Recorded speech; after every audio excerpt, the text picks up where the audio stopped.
it goes live at 12, or you can catch the replays. Okay, so we are going to get into what I have for you today, which I have 10 items. Yesterday, I kind of had like, what am I talking about? And just this morning, see why it does your body good to just sometimes you just need to do you so that you can be refreshed and better. So, we are going, well, let me tell you what the 10 items are. Houses are selling. So you may be wondering what's going on in the market or how's it moving? You know, the news is always going to news. And so, yes, so we're going to talk about that, what's going on in this market. Um, I put buyers are winning. We'll talk about that. Um, we're going to talk about buying resale versus new construction. We're going to talk about some houses are taking longer to sell while others are getting multiple offers. Why is that? We're going to talk about being realistic for both buyers and sellers. And we're going to talk about ChatGPT. Just going to touch on ChatGPT a little bit. I'm going to give you an example on how it relates to, you know, maybe buyers and sellers using it, the consumers using it. And then so I have some tips for relocation for people relocating, for buyers, for sellers. And then I'm going to have a couple of story times. I'm going to keep them short. I'm going to keep them short because you've seen one post already, and somebody left in the comments like, we need a story time on that. So I will just touch on that a little bit, and have another one coming out Friday about someone, their loan being denied. So not a story time, but just the actual post. So I'll just touch on a little bit of what happened there. And then number 9, we're going to just touch on spring maintenance. It's still spring, and whether it's spring or summer or whatever, there needs to be some kind of annual maintenance that you're doing to keep your home up, to protect your investment, to keep up your investment. And so that when you call me, you're like, Nat, I'm ready to sell and I want top dollar. And we're going to go through the checklist of what the condition is and all of that. And I want to be able to tell you, yes, you did the things, you kept it up, and we can do that. So that's why annual maintenance, spring maintenance, those things are important. And then lastly, I'm going to give you a tip on how you can reduce your mortgage. So let's get into it. So number 1, yeah, people are still moving, houses are still selling, um, despite, what's going on in the world and all the things. Speaking of that, today is midterm elections in Georgia. Is it all over? Or is it just Georgia? Well, I just know Georgia. It's midterm elections, so I got to get out there. Got sample ballots here. I'm going to get out there and vote. So if you have not done so already, please do.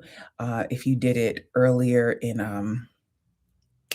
early voting, kudos to you. I've heard it's been, some lines. Well, I'm in Walton County. Just FYI, I'm in Walton County.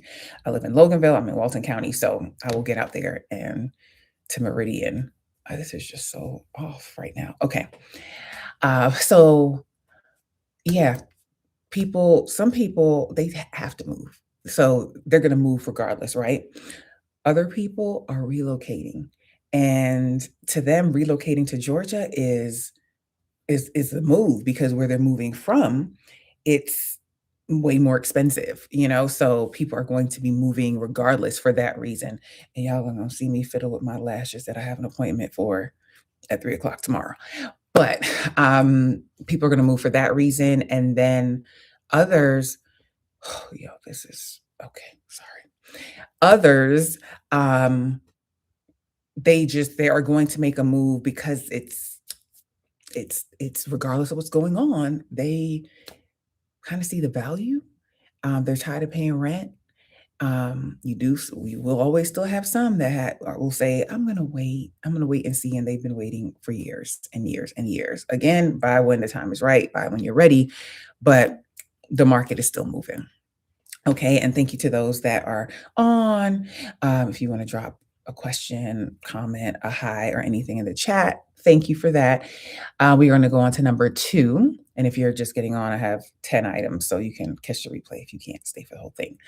So as far as buyers, definitely a different market market than we saw in the post-COVID market because while interest rates were in the threes, that was a tougher market. It was hard for you to get closing costs. You were having to people were putting in appraisal contingencies. Well, hey, if the home doesn't appraise, I'll pay for it out of pocket. Like it was just so hard to compete and for people to get a home. So yeah, interest rates were low, but then you have the flip side of it, right? It was really hard for a lot of people. Like I have examples in my home buyers consultation where people are like, agents are responding, well, we got 50 offers on this house. We got people going, oh, $50,000 over asking, right? So that was kind of the common thing. So while interest rates are higher now, buyers have more options. They have more options with houses that they can choose from because more homes are on the market. They have more options with houses and they are getting, more assistance, closing costs, they're getting repairs. And, that's if they're going resale, new construction, same thing. They have great incentives. They have below market interest rates. So buyers just have more options. So if it's a matter of you continuing to pay rent, in the foreseeable future, you just gonna continue to pay rent, I would say definitely consider your options. And on the flip side, there are sellers that have a lot of equity in their home and they want to tap into that equity, which is great. You also have to think of, okay, where am I going to buy? Because that's a reality while some people are just staying put and they're like, yeah, I have equity in my house, but then I'm going to go pay probably more for less. So it just depends on the person's situation and their needs. I'm sure there are a lot of homeowners that are opting to just fix up their house, just maybe add on if that's an option, or maybe they finish the basement, things like that. So that's the option. Okay, hold on. Just bear with me for a minute. I just, at this point, just, okay. All right, got it. Okay. Next one up is buying resale versus new construction. So that was three. I kind of touched into that with why buyers are winning, but I have a past client, repeat client. She started with me as a renting, then she purchased a home. She got married, they sold that home and they bought another home, and then she reached out. She's like, "Hey, I'm looking at this home." And I'm like, "Okay, well, talk to me. Like, what's making you, what's giving you the itch?" And she said, "More space, the layout, a bigger lot." And I'm like, "Okay." And she sends me, another home that's a resale home. And I share with her like some new construction in the area because what she would pay on that resale home, she could get more going new construction. Why? Because the interest rate incentives are going to be lower. So her paying a 6 or a 6.5 on resale, she could go to new construction and get a 4.99 or maybe even lower. Just depends on what incentives that they're offering. And even if, even some people just want a resale home, and I get it, they want an existing home, it has more character, it has whatever. Okay. But if it's an option of, I think she's just thinking, this is what I can afford, I need to show her what other option she has. All right. Number four, some houses are taking longer to sell. Other homes are getting multiple offers. Why is that?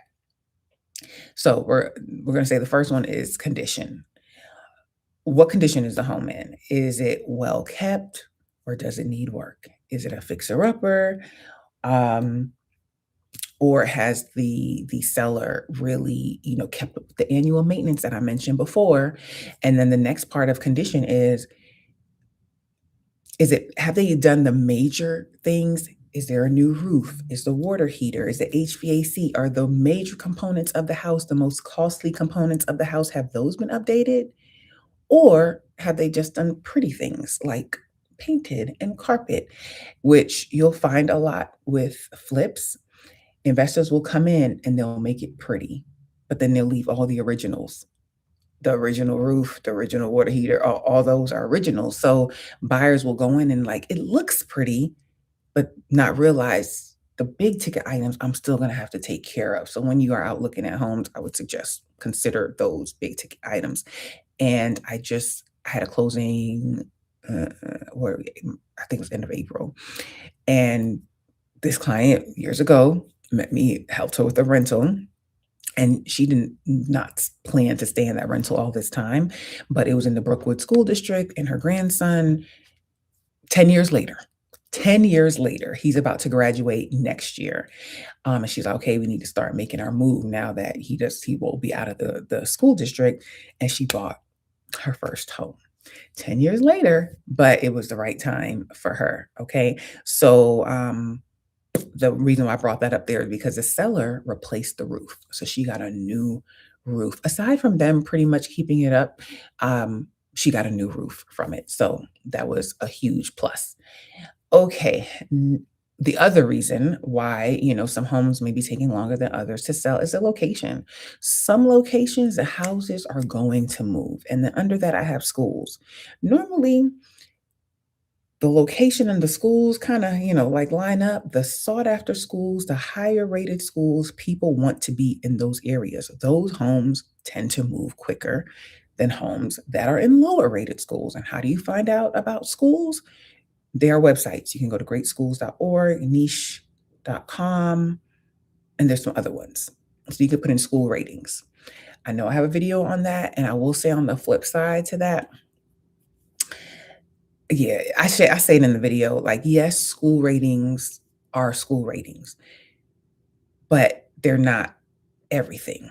They're not 100%. And why do I say that? Because when I moved to Loganville, maybe a couple of years after being here, they opened a second school. So I'm zoned for Loganville High School.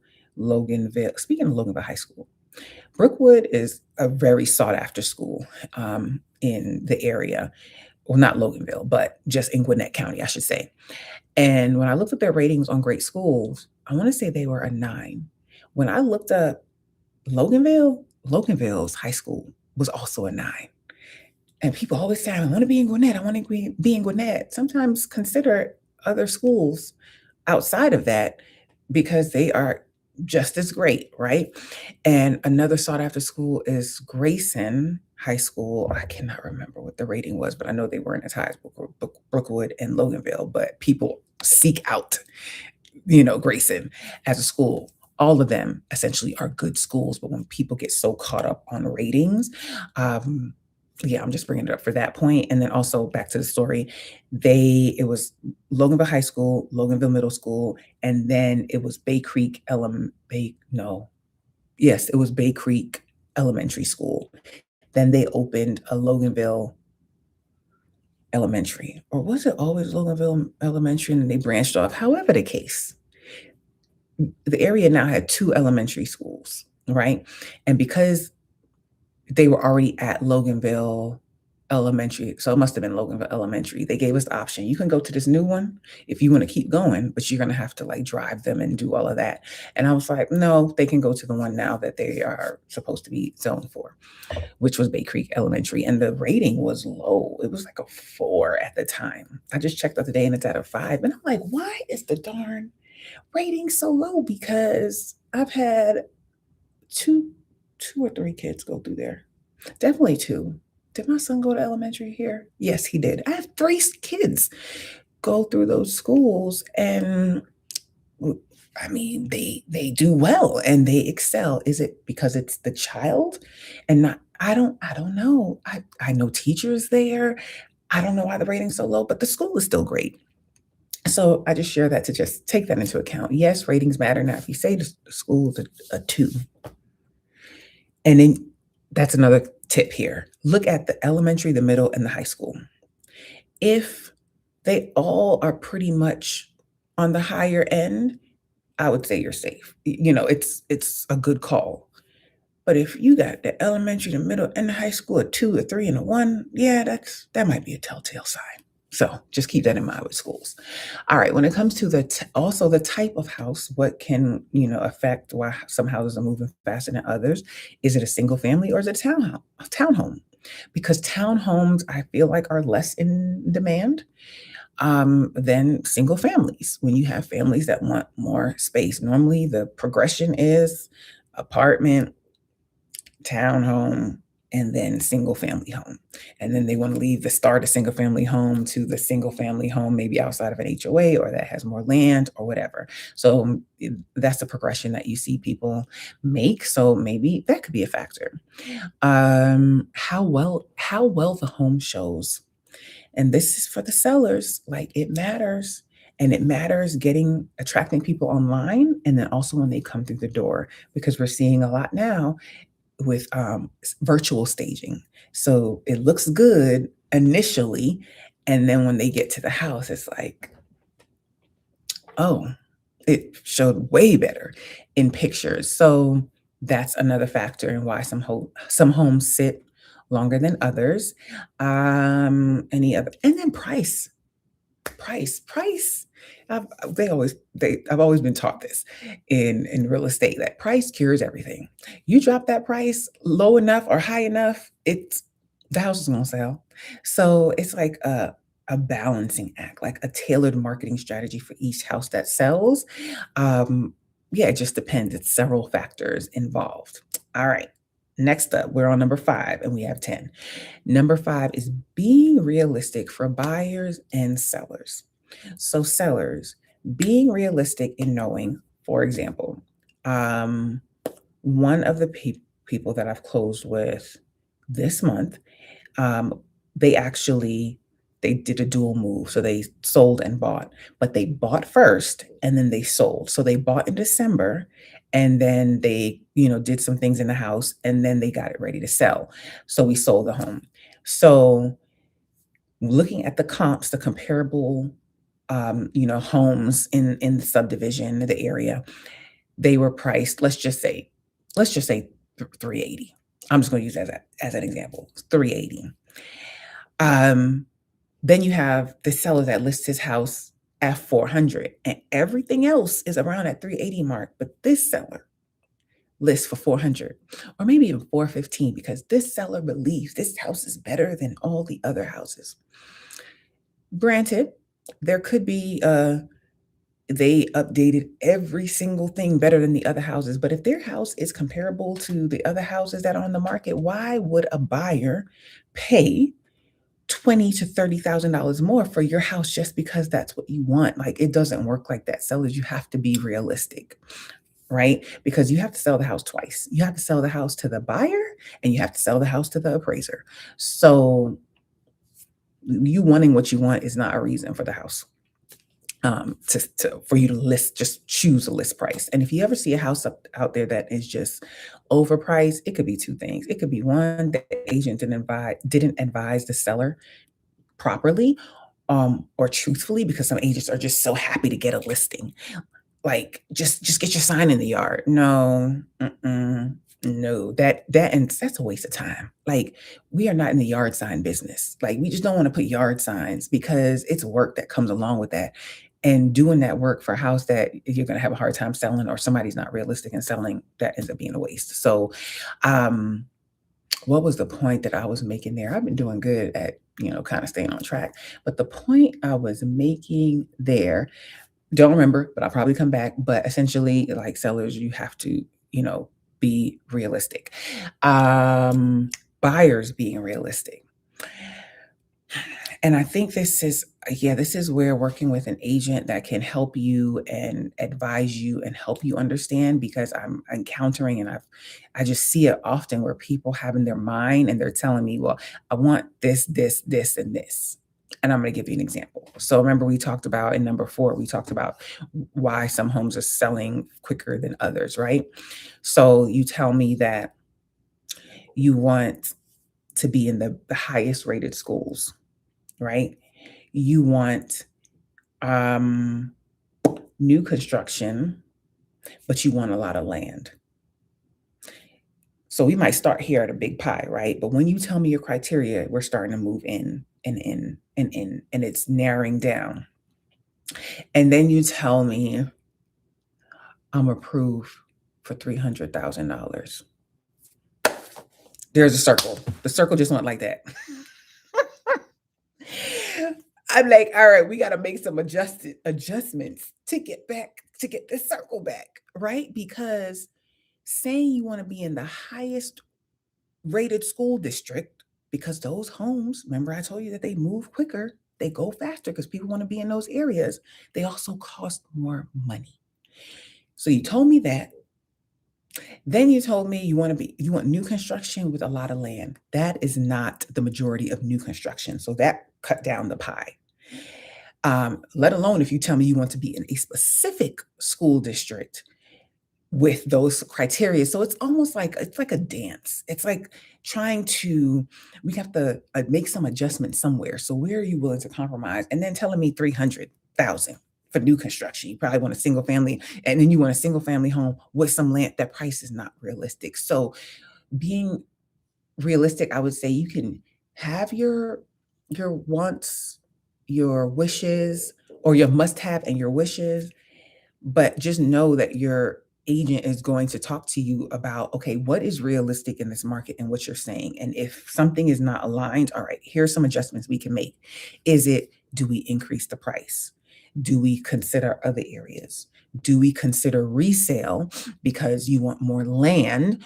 Or do we consider, yeah, we just got to have to consider other options. And then trust me, there's other criteria that people throw into the pot, but it just has to it just has to make sense. So when your agent is maybe telling you, okay, well, you need to adjust such and such, it's not because they don't want to. Like they just cannot create something, the inventory that you want, out of magicalness. Okay. Number 6, Chat GPT. Chat GPT.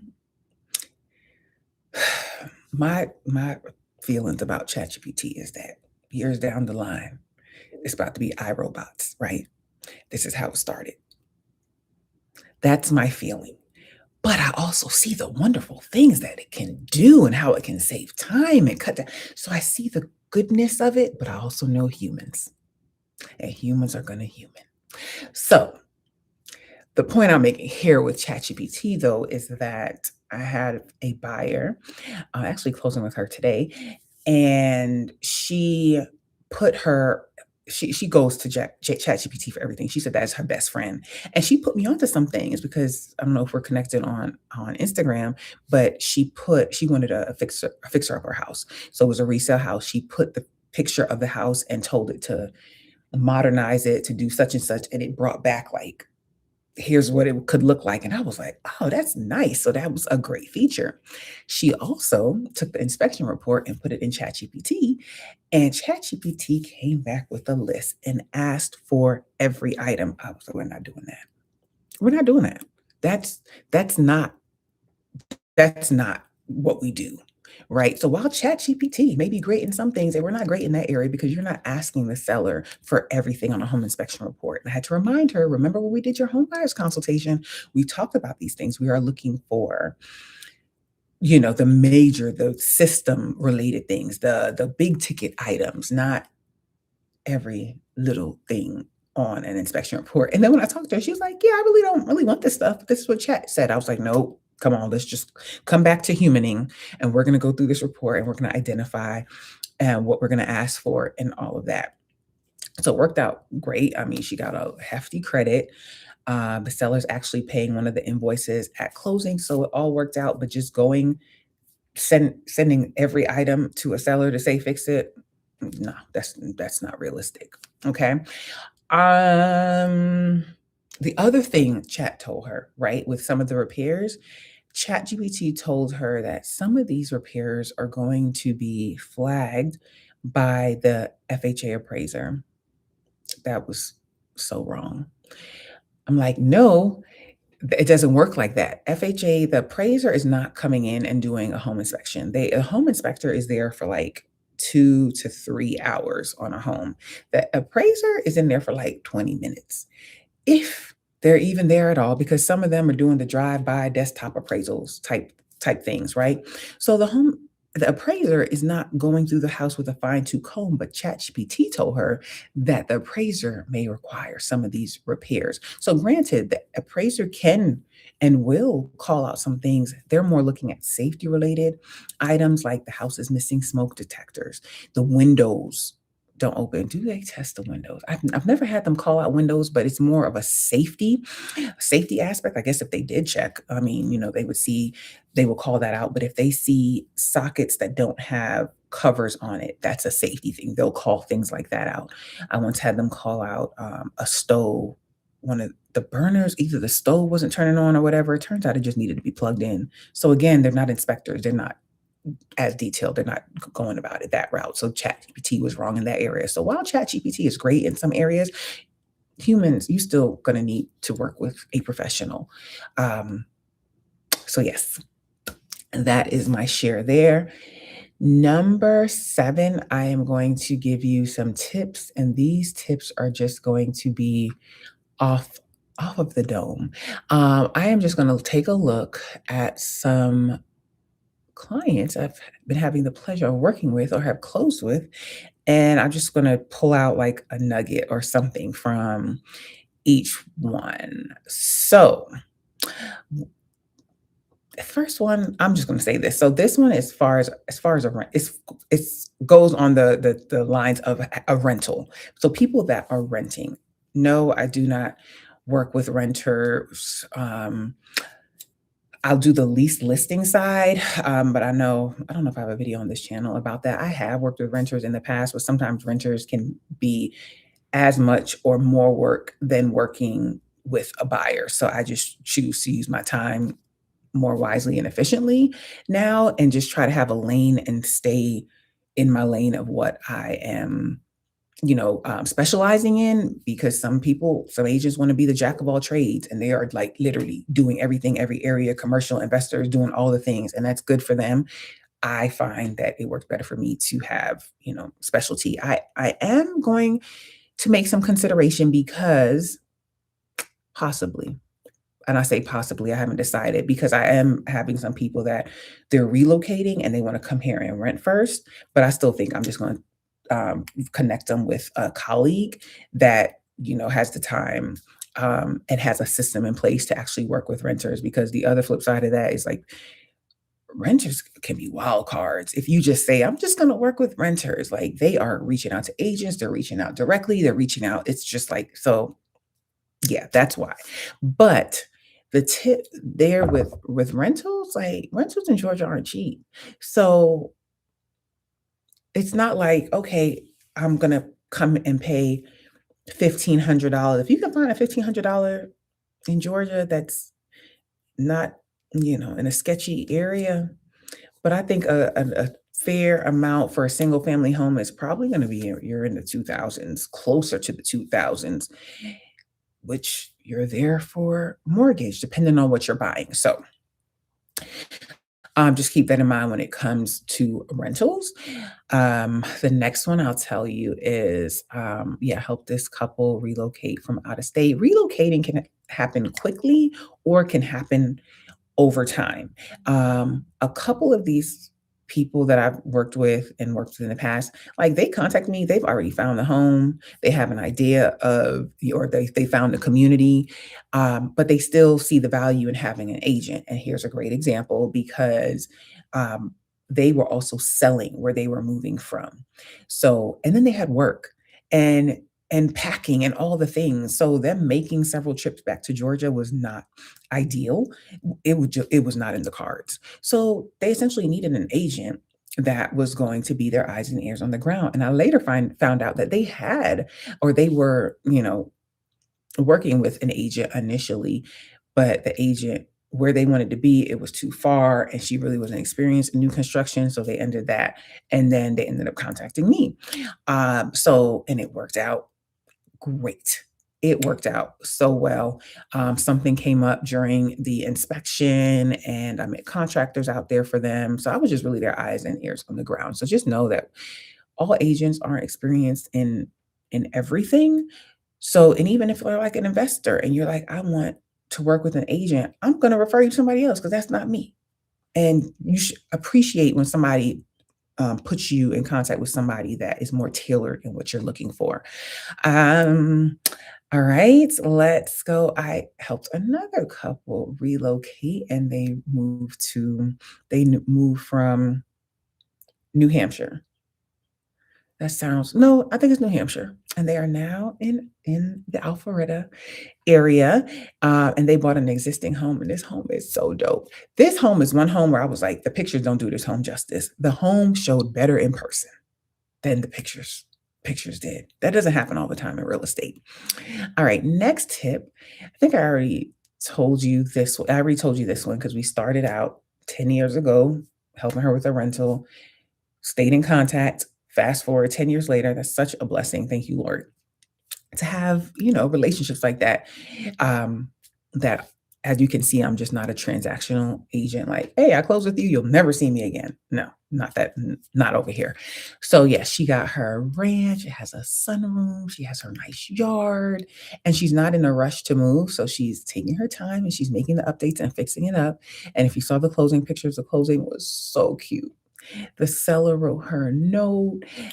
Um, yeah, and they were at closing, they were hugging. It was just so cute. And the one before that, the ones that relocated from New Hampshire, those sellers left them a wine bottle in the fridge, and it had some, a little message to them, welcome to their new home. And that seller also left like TVs, like nice size TVs in the house. And I'm like, wonderful thing.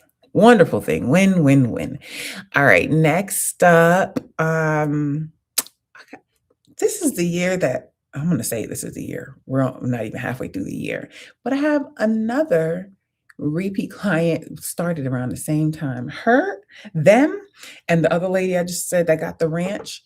They ended up renting in like the same community back in the day. How they ended up finding me, I think they found me on Zillow. But this couple, they're on their fifth, transaction with me. They rented, then they bought, then they sold, then I referred them to an agent in another state where they moved, and now they're moving back.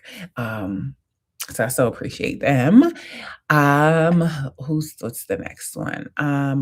Helped helped a young lady relocate from New York. And like I said, relocating can be quick or it can happen over time. So with this one, she contacted me early last year and we have been in communication, and she was nearing retirement and just wanted to see how to make this work, connected her with a lender.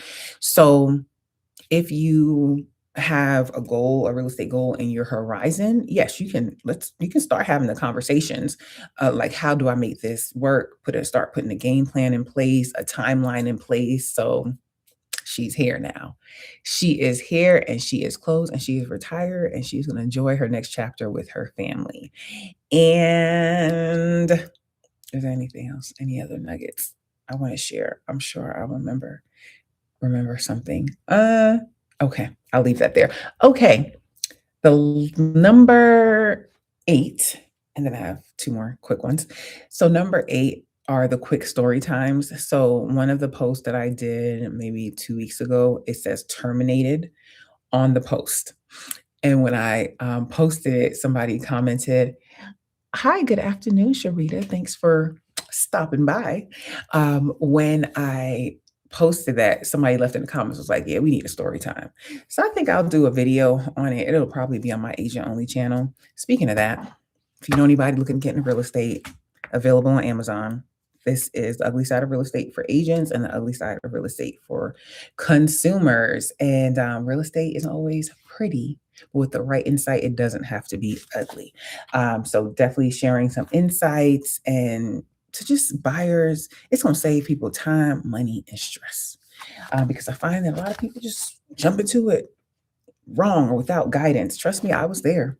That was me back in the day. That's how I ended up getting into real estate and wanted to help people do it the right way. But the first story time with the one that said "terminated," yeah, do I just read you guys what the post? Let me just give you the overview of what the post said, because essentially, no, I'll just read it to you. Okay. All right, here's what the post says.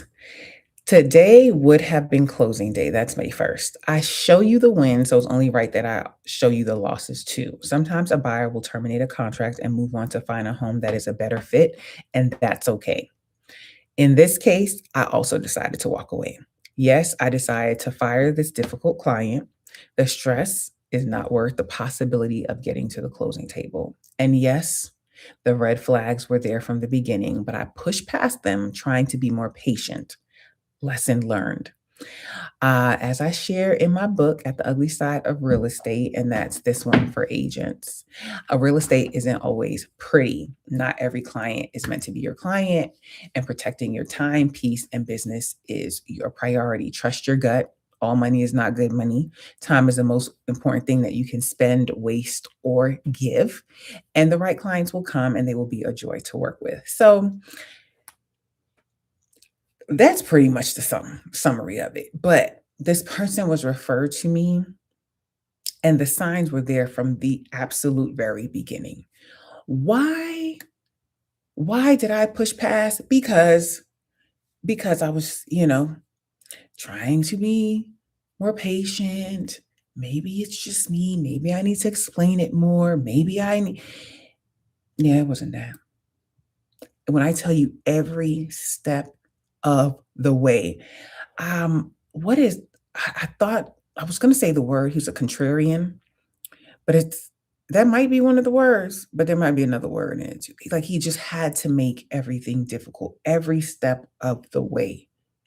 It just he had to find something to contest, something to question, something it was just, like, hard, hard, hard, hard. Oh, and that's not normally how it is, but again, still trying to hold on, still trying to have patience, and still trying to yeah, I'm out. I'm going back. Like, I'm trusting my gut. When my gut says this is not going to be a good fit or connection, it's okay. I'll pass. The next one will come, I trust and believe, and then we'll be in alignment. But yeah, yeah, it didn't. Mm-mm. And just know, yes, you as a consumer, you want to make sure that you are working with somebody that you guys are gonna be a good fit. You're gonna be in relationship with this person, right? And, like, when I refer lenders, I tell people, like, speak to a lender, see who you get a good vibe from. And that might sound odd, like a good vibe. This is a business transaction, but yes, you're gonna be in relationship with these people. Like, communication. Like, the lady I told you that relocated from New York, the first community that she was gonna go with, when she spoke to the lender, he was just very harsh, just, like, rushing, wasn't taking time to answer her questions. She's a first-time buyer, she has questions. Somebody should be taking time to answer questions for you and not make you feel like you can't ask a question. So, who you're gonna be in connection with is important, and on the flip side, the agents as well. You're interviewing them, they're also interviewing you. Well, the wise ones, um, they're considering like, okay, is this a client that is a good fit for me that I'm really going to be able to help? And then you as a consumer, is this somebody I feel that's going to help me and I'm going to enjoy working with through the process? Because the process is already the process. You already gonna have a lot of things going on. It's going to be stressful. You want to be able to have somebody that you're a good fit with. So I will, just say that on that one. So that's that one there. And then the next I'll also tell you the person that referred that person to me said, "Oh, I should have warned you." So it wasn't just me.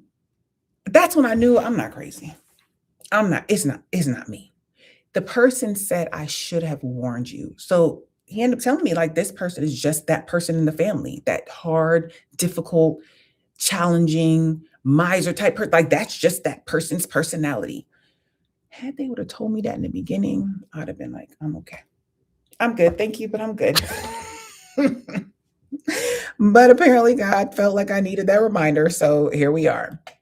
The next one, I'm going to give you a sneak peek because this post does not go out until Friday, but the loan, we're supposed to close on we're supposed to close on Monday. And on Friday, we find out that the loan it is not happening. The lender texts me and was like, something came up. And remind you, things kept coming up. Something came up and I gave her an option and she said she's not going forward with it. And then she says, well, can you tell my agent? Which was odd, but okay. So I call her and I'm like, hey, what's going on? She's like, yeah, I'm done, done, done. I'm like, okay, I understand your frustration. However, you have been so adamant about by any means necessary. We getting to the closing table. We're gonna get this done. And for granted, I get the frustration because this lender has been things have been changing all the way. This was not a lender that I referred to her, which when I share this post, you'll realize. But for her to just like throw up her hands at the end, that did seem kind of odd. I also think like plans may have changed. At the last minute, she was like, I'll do something else. So frustrating because it's like time, energy, effort, everything, poof, gone. What also was gone? Her earnest money, because she lost her earnest money. So the sneak peek of this post from that will go out on Friday. On Friday, we learned that we were not closing on Monday and we would not be closing at all. This is another this is another one where unfortunately I could only walk away with lessons. One of the lessons is the right lender makes all the difference. Today's lesson is brought to you by the ugly side of real estate. I do have to state up front that this is not the norm. I'm sharing for educational purposes, not to discourage. So I know that it's a fear that people have because when I'm doing my home buyers consultation and people like they ask about the whole approval piece and all of that, and I share with them, okay, do's and don'ts. This is one of the concerns when they hear nightmare stories like this. So trust me, just know that it's not the norm. So with the first house, when the new construction preferred lender couldn't issue an approval, the outside lender, who had been referred to the buyer by a friend, said he could do it. In hindsight, I'm like, should that have been a red flag? But then I go back to my personal story. When I first moved to Georgia, I went to one lender, they said they couldn't approve me, and then I went to another lender and they could. So I knew not all lenders are, equal or have the same criteria. So I knew it was possible that was the case. So didn't it wasn't a red flag for me at that point.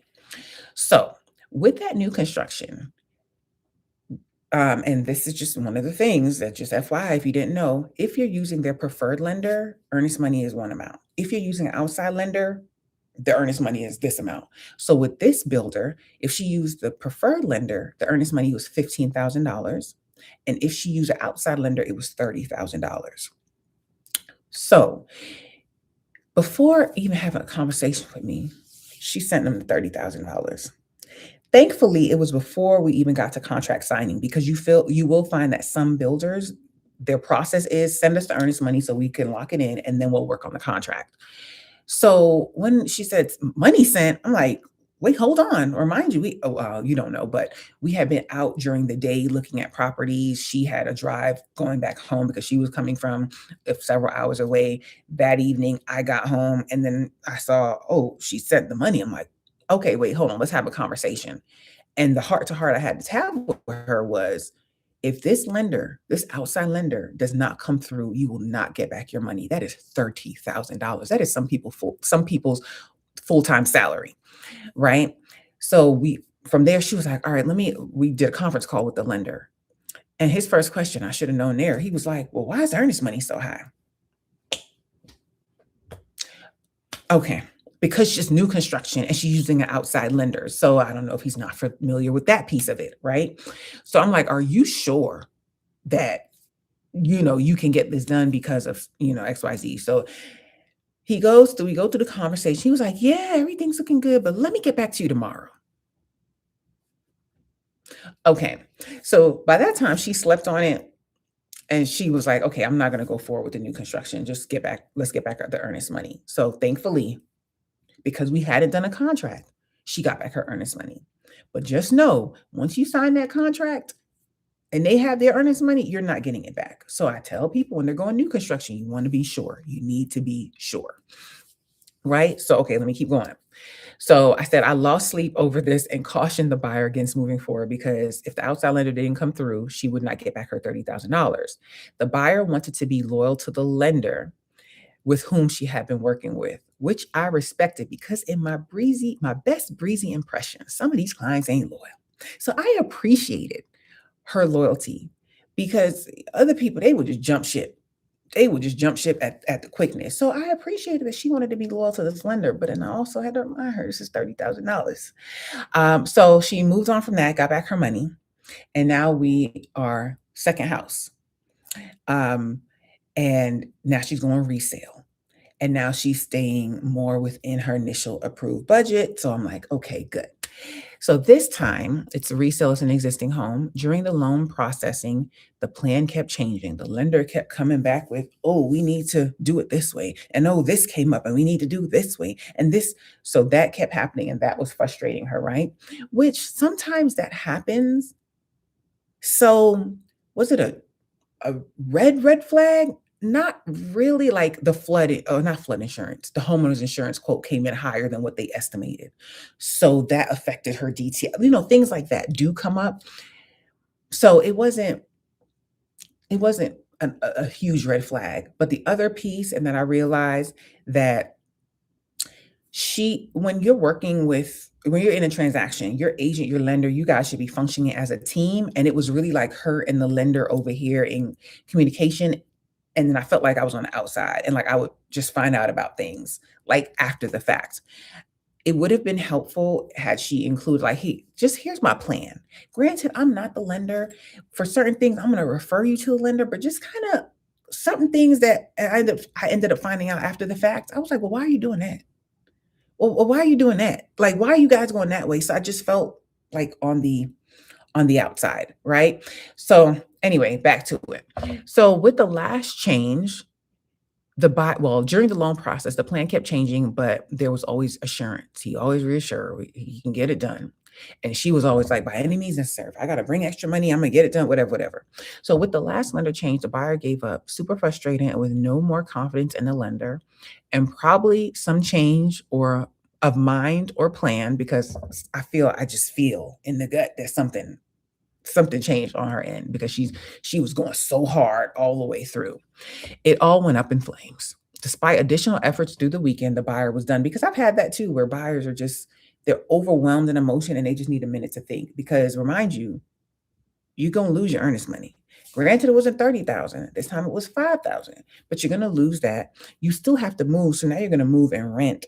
Like, so just think about big picture. Yes, this could be a super frustrating, a stressful process.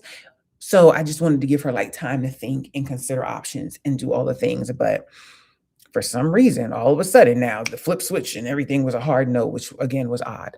So from there, my job of handling the fallout began, because it's not just as easy as like, oh, we're not going forward. Remember, we are a couple days before closing. The seller made the negotiated repairs and was prepared to close.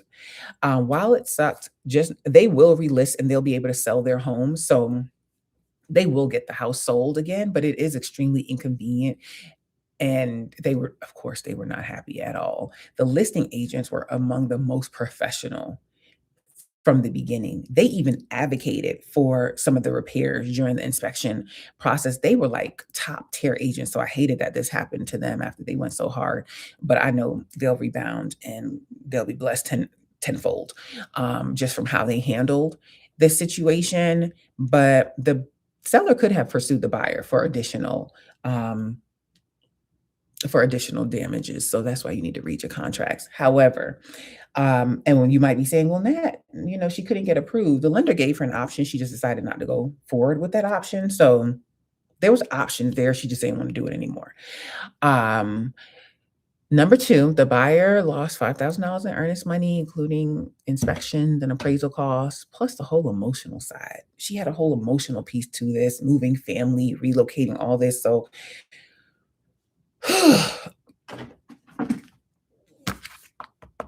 okay. What's understood doesn't need to be said. Okay. Because social media will have you thinking that real estate is all, oh, we just show houses and show up the closing. Okay, no. All right. The next one, me, 4 months of time, effort, mental energy, and money. I invested. Gone. Gone. I have lessons. I I have lessons. That's all I can say. I have lessons. And then the lender, you may be wondering what happened to him. I gave constructive feedback about the process and communication, and I didn't share there.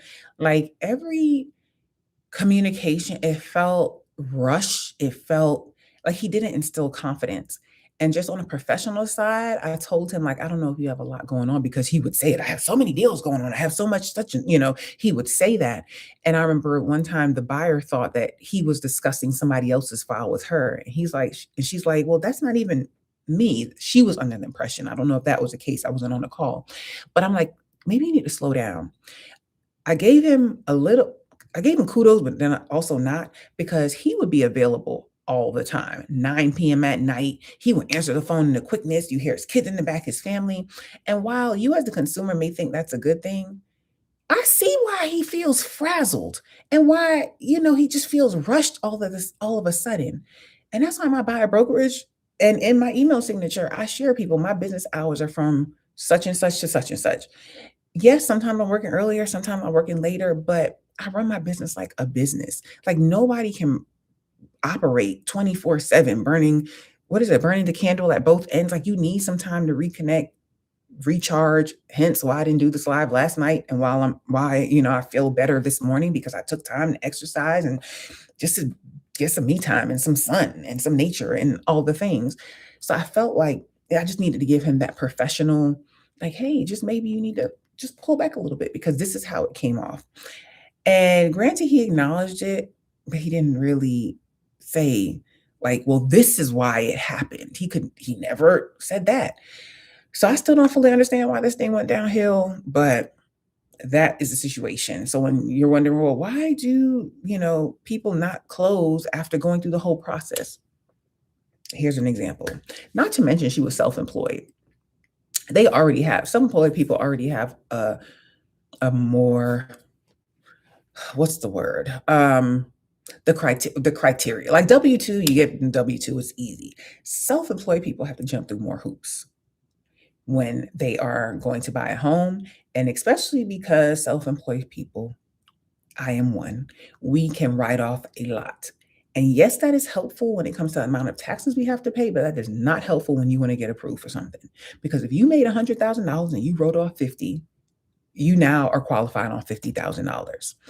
So if you're self-employed and you want to buy, I would say start early. You need to start either, speaking to your tax person, letting them know like, hey, this is what I want to do. I need to show a positive. Yes, you are going to end up having to pay taxes, or you're going to go through an alternative like a bank statement loan where they're just looking at your bank statements and just know the interest rate's gonna be higher, your down payment's probably gonna be more. So yeah, you do have options, but just the point there, everybody's situation is not cookie cutter. So she got this referral from a friend, and that lender was probably great for that friend. But that friend's situation was probably different than hers.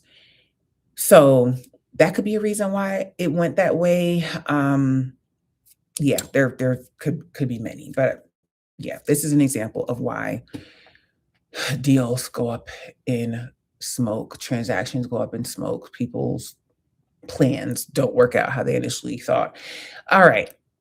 So those are the two story times. We have two more. These are going to be quick. So the last one, well, no, the number 9. And if you've missed any, just please watch this from the beginning.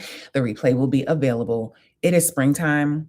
Um, Whether it's spring, you watching this later, if you own a home, please do your annual home maintenance checks.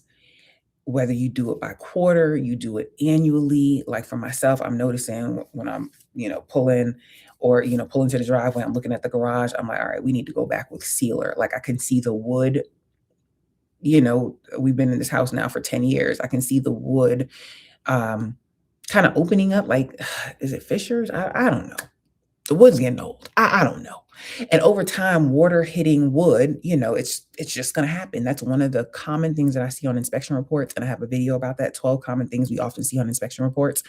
Wood rot. Water starts hitting that wood and the wood starts to deteriorate. So when we first noticed several maintenances ago, we haven't done it since, but on that one, we got clear caulk and we put the clear caulk in there so that the water wouldn't be getting in. And I can see now where, all right, it's still starting to shrink, I guess. Either shrink or the wood is doing what it do. And I see the openings coming back some more. So I'm like, okay, we need to go in there with clear caulk. I noticed in my daughter's bathroom, like around the sink, it needs to be caulked again because the caulk shrinks over time. And this has been giving me a time, and I think I'm going to change this before I leave home today. But that needs to be caulked again. But I would say watch that video about the 12 common things found on home inspection reports. Hope you're servicing your HVACs. Do not wait until a problem happens then to call somebody out. So I hope you're servicing that. There are companies that you can put or you can be on rotation with them. So like my HVAC guy, he contacts me like, all right, it's time for spring. He comes twice a year. So I think it's spring. Well, yeah, I know he's gonna come before it gets hot and he's gonna come before it gets cold and tune up the systems. Aside from making sure we are replacing the air, the AC filters. And a tip for that, you could have companies that come out, the same company will come out and change your air filters, or if you have kids, put them to work. Or if you just need a reminder, set it in your phone or on Amazon, set your auto delivery to every 3 months. So you know when those filters come, oh, they're here. It's time to change the filter. So try to make it as easy as possible.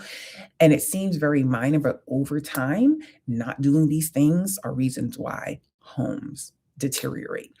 So you want to keep up your investments. So I would just say, just do your annual check. You can go online. I feel like I know I have it somewhere, whether it's on my website or somewhere, some tips or in the video tips and things to do. But just make sure you are just walk around your house. Like, how often do you walk around and look around, your house? Like, is a dryer vent clogged? Is a piece of siding falling off? Like, there could just take notice and just get a handyman out there to address it at some point.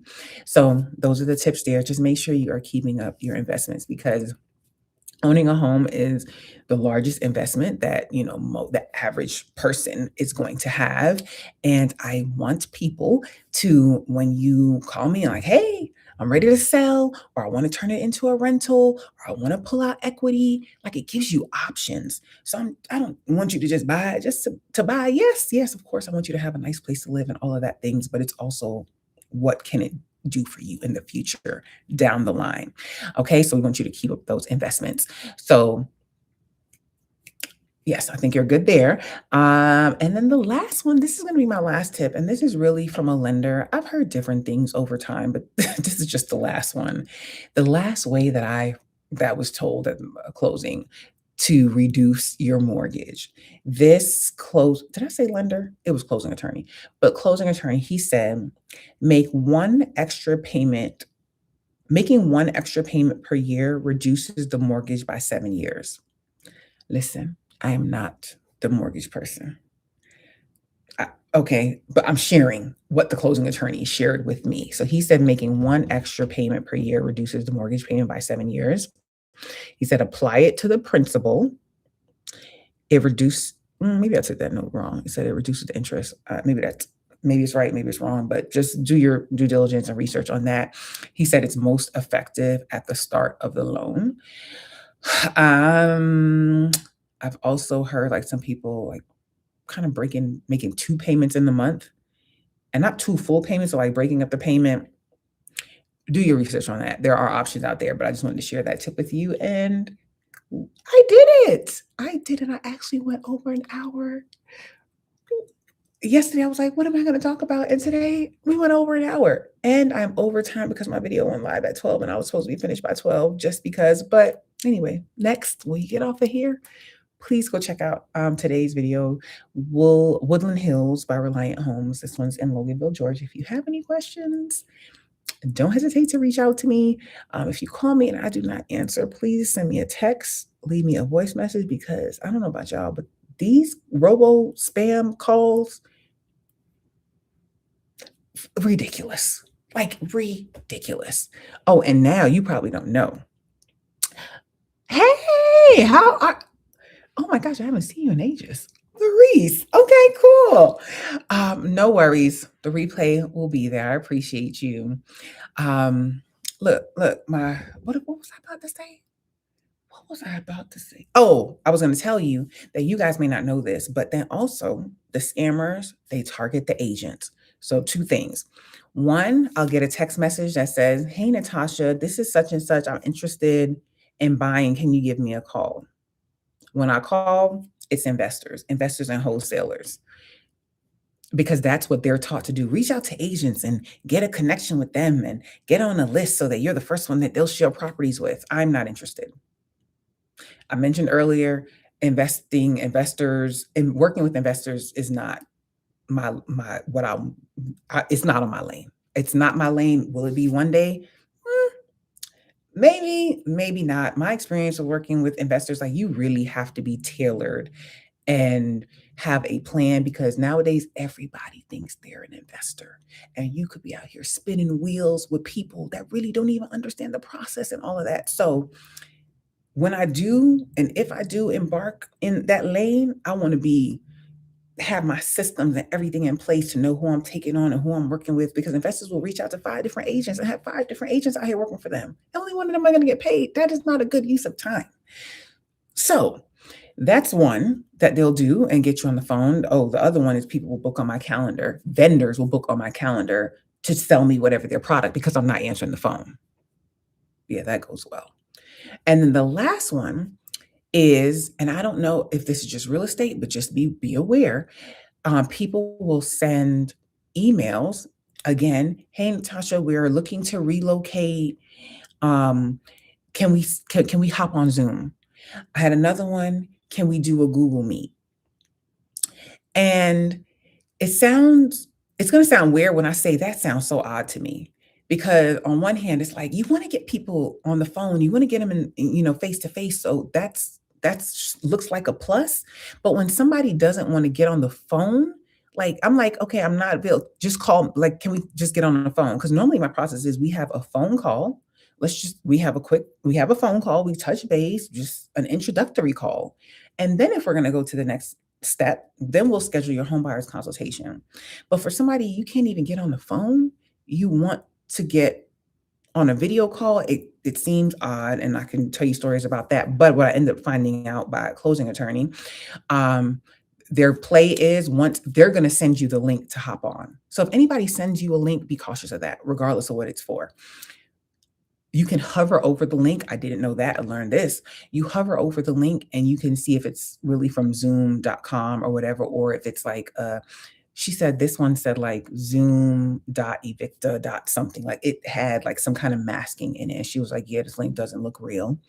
I found out there are also some sites for agents that you can put through people's numbers and emails to like verify who these people are. But their end game, because I couldn't figure out what their end game was. Once you click on that link, they get access to everything in your systems, in your computer. So be careful when you are clicking on things. And then I've also gotten messages like that where people are like, call me on WhatsApp. They want to just communicate on WhatsApp. That's also odd to me too. You just only want to communicate on WhatsApp. No. Okay, so I'm going to sign off here. Thank you for tuning in, whether it was for the whole thing, a little bit of time, any questions, any, real estate needs, would love to speak with you. And I'm going to sign off like I always do. And if you're not new here, you know my sign off. Have a positive, peaceful, and productive day. Bye.